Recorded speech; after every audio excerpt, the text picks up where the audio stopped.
What is the best ingredient for antifungal cream? Butenofine. You do not need to buy the more expensive one. Go straight for the generic. Butenofine works exactly the same. That is the best treatment for fungus on the foot. If you have a history of fungus, there are really important things to do to keep this away. It takes maintenance, just like brushing your teeth. So, once or twice a week, you're going to spray your foot with this antifungal.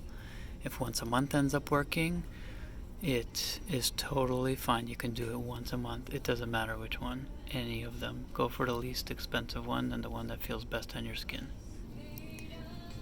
If you would like something more natural, tea tree oil is the way to go. Eucalyptus oil is another one. This can typically be found in the oil section.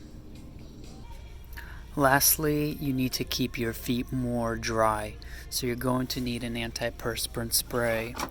Again, doesn't matter which one, but it must say antiperspirant. As you can see, this one says deodorant, antiperspirant. It must say antiperspirant for it to work. Some you'll find are both. This one is a deodorant and antiperspirant. Totally fine as well, whichever one soothes you the most. And you're going to keep your feet dry by spraying them once a day in the morning before going to work, before putting on those socks. It'll help minimize sweating and again minimize that regrowth of fungus.